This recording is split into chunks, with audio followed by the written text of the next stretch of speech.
नीटचा खेळखंडोबा करणारे मोटेगावकर कोण? 10 विद्यार्थ्यांपासून 100 कोटींचं कोचिंग साम्राज्य.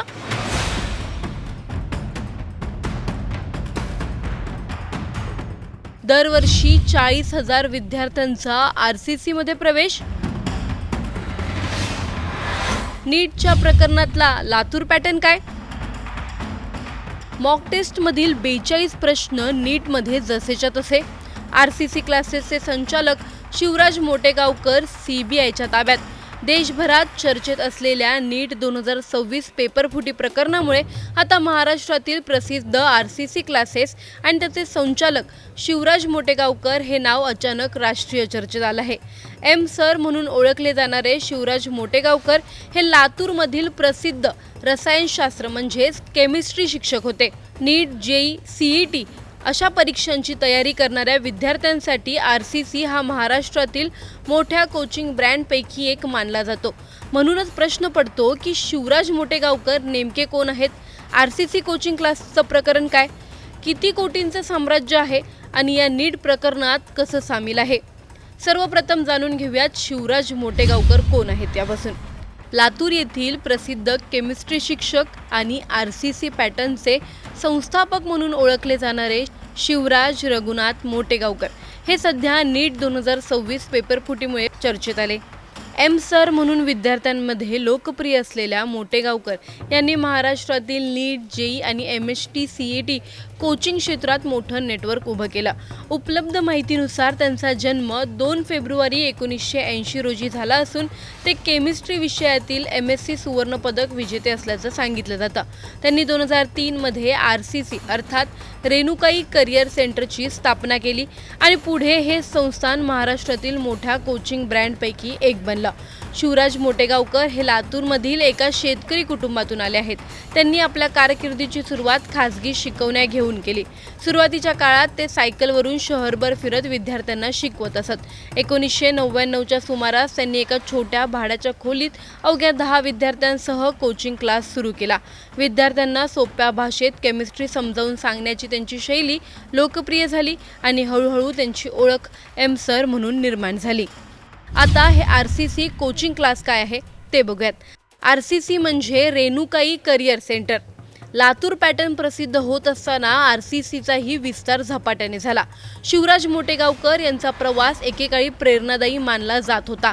लातूरमधील एका शेतकरी कुटुंबातून आलेले मोटेगावकर यांनी खाजगी शिकवण्या घेत आपल्या कारकिर्दीची सुरुवात केली. अनेकदा ते शहरभर सायकलवरूनही फिरले.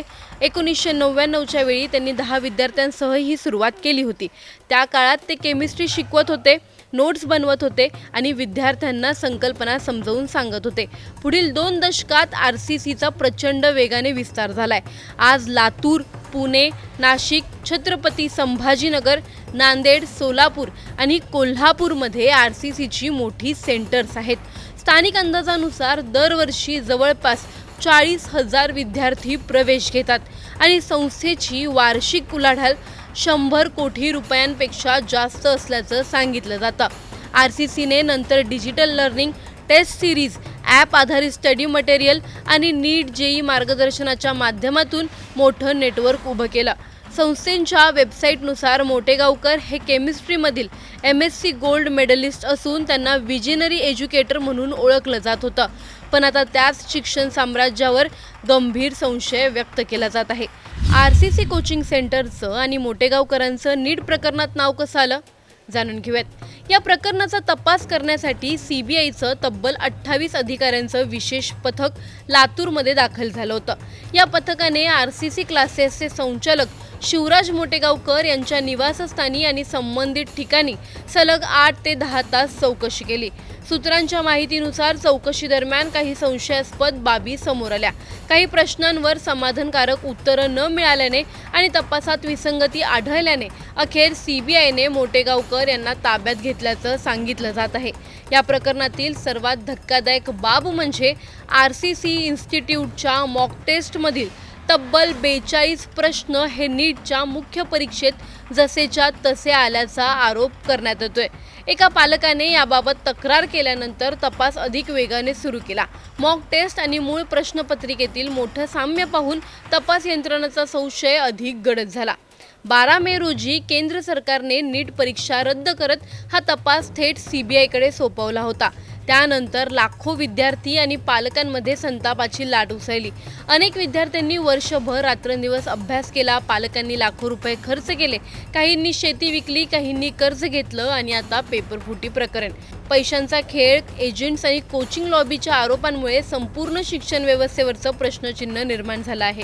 CBI आता शिवराज मोटेगावकर यांना पुढील चौकशीसाठी दिल्ली न्यायालयात हजर करणार असल्याची माहिती समोर येते। दिल्लीतील सुनावणीनंतर या प्रकरणात आणखी मोठे खुलासे होण्याची शक्यता व्यक्त केली जाते। नीट सारखी राष्ट्रीय परीक्षा खरंच सुरक्षित आहे का? पेपरफुटीमागे देशव्यापी रॅकेट कार्य करत आहे का? कोचिंग इंडस्ट्री आणि प्रश्नपत्रिका लीक यांचा काही संबंध वाटतो का? पैसेवाल्यांसाठी वेगळी व्यवस्था आणि सामान्य विद्यार्थ्यांसाठी वेगळं वास्तव तयार झालं आहे का? मेडिकल प्रवेशासाठी मेहनत करणाऱ्या लाखो विद्यार्थ्यांना न्याय मिळणार का? स्पर्धा परीक्षांवरील विद्यार्थ्यांचा विश्वास पुन्हा निर्माण होईल का? CBIच्या तपासातून आणखी मोठं नाव समोर येईल का?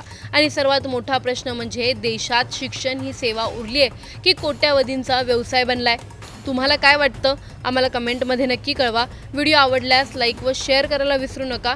तसंच अशा नवनवीन अपडेट्ससाठी व माहितीपूर्ण व्हिडिओजसाठी टाइम्स नाऊ मराठीला नक्की फॉलो करा। नीट UG पेपरफुटी 2026च्या प्रकरणामध्ये पहिला जो धागा मिळाला तो म्हणजे चेन्नई, आणि या चेन्नईचे थेट धागे जे जुळाले ते म्हणजे लातूर आणि नांदेड या ठिकाणी। पहिल्यांदा संशयित म्हणून PV कुलकर्णी याला ताब्यात घेण्यात आलं आणि संबंधित ज्यानं पेपर सेट केला त्यानंच तो पेपर फोडल्याचं या ठिकाणी बोललं होतं। PV कुलकर्णी हा लातूरचा रहिवासी। त्यानंतर दुसरा मोठा जो बडा मासा जाळ्यात लागला तो म्हणजे मोटेगावकर, कारण शिवराज मोटेगावकर यांना संशयित म्हणून CBIनं आज 4 दिवसापूर्वी त्याची चौकशी केलेली। जवळपास 8 ते 9 तास शिवराज मोटेगावकर याची चौकशी करण्यात येत होती। CBI कडून जे इलेक्ट्रॉनिक गॅझेट आहेत ते गॅझेट सुद्धा ताब्यात घेण्यात आले होते आणि आजच्या तारखेमध्ये CBIनं असे निर्देश दिले होते की पुणे येथील CBIच्या कार्यालयामध्ये त्यांना हजर राहण्याचे आदेश देण्यात आले होते। मात्र त्या दरम्यान बरेचसे सोशल मीडियावर इन्फ्लुएन्सरच्या माध्यमातून शिवराज मोटेगावकर हा निर्दोष असल्याचं बोललं जात होतं। या अगोदर टाइम्स नाऊ मराठी या चॅनलनं शिवराज मोटेगावकर हा कसा दोषी आहे या संदर्भातली पहिली बातमी चालवली होती। जवळपास 5 दिवसापूर्वी ही बातमी चालवण्यात आली होती की 2024च्या नीट पेपरफुटी प्रकरणामध्ये सुद्धा शिवराज मोटेगावकर हा दोषी असल्याचं सांगण्यात येत होतं आणि त्या माध्यमातून त्याची कशी लिंकअप आहे हे सांगण्यात आलेलं होतं। मात्र आता शिवराज मोटेगावकर याला नीट पेपरफुटी प्रकरणामध्ये 2 नंबरचा जो सर्वात मोठा आरोपी म्हणून आहे तो म्हणून CBIनं अटक केलेला आहे आणि या संपूर्ण पेपरफुटीचे जे धागेदोरे आहेत ते PV कुलकर्णी नंतर शिवराज मोटेगावकर याच्याकडे येताना पाहायला मिळतात। कारण शिवराज मोटेगावकर हा RCC अर्थात रेणुकाई कोचिंग क्लासेसच्या नावानं मराठवाड्यात आणि महाराष्ट्रभरामध्ये त्याचे कोचिंग क्लासेस चालतात, ज्यामध्ये लातूर असेल, नांदेड, पुणे, छत्रपती संभाजीनगर अशा अनेक ठिकाणी त्याचे RCC नावाने हे कोचिंग क्लासेस चालत असतात। आता थोड्या वेळापूर्वी जो एक व्हिडिओ लीक झालेला आहे त्या व्हिडिओमध्ये शिवराज मोटेगावकर या ठिकाणच्या विद्यार्थ्यांना कोणत्या पद्धतीनं आपण दिलेले गेस्ट पेपर कसे सरळ उतरलेत नीटमध्ये हे सांगताना पाहायला मिळते। मात्र आज CBIने जी मोठी कारवाई केली आहे त्यामध्ये इलेक्ट्रॉनिक गॅजेटसह इतर जी काही साहित्य जप्त केलं त्यामध्ये शिवराज मोटेगावकर याचा मोबाईल जप्त करण्यात आला। त्या मोबाईलमध्ये जी 2026ची जी प्रश्नपत्रिका आणि उत्तरपत्रिका निदर्शनास आली ज्यामध्ये 3 मे रोजी हा नीटचा पेपर झालेला होता। मात्र 10 दिवस अगोदर म्हणजेच 23 मेला शिवराज मोटेगावकर याच्याकडे नीटचा प्रश्नपत्रिका आणि उत्तरपत्रिका आलेली होती आणि हे सर्व CBIला निदर्शनास आल्यानंतर CBIनं त्याला ताब्यात घेतलेलं आहे आणि आता संध्याकाळी दिल्ली येथील CBIच्या कार्यालयामध्ये त्याची चौकशी होणार आहे। इतरही जी त्याची क्लासेस आहेत ती गेल्या काही दिवसापासून ही क्लासेस सुरू होती। मात्र शिवराज मोटेगावकर याला अटक झाल्यानंतर आपण पाहू शकता की नांदेड येथील त्याचं जे क्लासेस आहे ते बंद अवस्थेत या ठिकाणी पाहायला मिळते। हे पूर्णतः RCC कोचिंग क्लासेस नावाने हे इन्स्टिट्यूट चालू आहे आणि गेल्या अनेक वर्षापासून हे इन्स्टिट्यूट चालू असताना पाहायला मिळते। शिवराज मोटेगावकर याचं PV कुलकर्णी नंतर हे नाव घेण्यात आलेलं होतं आणि हा नीट पेपरफुटी प्रकरणातील हा सर्वात मोठा मासा असल्याचं बोललं जात होतं। कारण शिवराज मोटेगावकर याच्या मोबाईलमध्ये जे काही प्रश्नपत्रिका आणि उत्तरपत्रिका मिळाली त्याच्यावरून ही उत्तरपत्रिका आणि प्रश्नपत्रिका त्यानं किती पालकांना पोहोचवल्या या संदर्भात त्याच्याकडून माहिती विचारण्यात आली. मात्र ती माहिती देण्यास शिवराज मोठेगावकर यांना नकार दिलेला आहे. मात्र ही माहिती त्यानं कुणाकुणाला पुरवली, ही पेपर लीक झालेला आहे तो कुणाकुणापर्यंत पोहोचला याची माहिती सीबीआय घेताना पाहायला मिळते. कालच्या तारखेमध्ये नांदेड शहरातील विद्युतनगर परिसरामध्ये कदम कुटुंबियांची तपासणी ही सीबीआय कडून जवळपास 6 ते 7 तास करण्यात आली होती. ज्यामध्ये ज्या विद्यार्थीला 120 गुण मिळत होते त्या विद्यार्थीला 6 महिने पुण्यामध्ये क्लासेस केल्यानंतर 560च्या आसपास गुण मिळाल्याचं त्या ठिकाणी निदर्शनास आलं होतं. आणि ज्यामध्ये 5 लाखामध्ये संबंधित तरुणीच्या कुटुंबियांनी तो पेपर खरेदी केल्याचा त्या ठिकाणी सीबीआय कडून आरोप करण्यात आला होता. आणि त्यानंतर त्या कुटुंबाची चौकशी करण्यात आली होती. आणि त्या ठिकाणाहून सुद्धा सीबीआयनं अनेक इलेक्ट्रॉनिक जे गॅजेट आहे ते ताब्यात घेण्यात आले होते. जे शिवराज मोठेगावकर जे नाव आहे ते मराठवाड्यामध्ये मोठं नाव समजलं जातं आणि कोचिंग क्लासेसच्या माध्यमातून हे नाव सगळीकडे पसरलेलं पाहायला मिळते.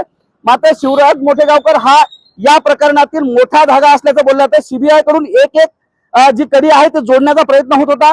गेल्या 5 दिवसापासून सीबीआय कडून लातूर असेल, नांदेड असतील, पुणे असेल, छत्रपती संभाजीनगर आहेत या ठिकाणी एक कडी जोडत आता सीबीआय जी आहे ते आता दुसरा जो सर्वात मोठा आरोपी आहे त्याला ताब्यात घेताना पाहायला मिळते.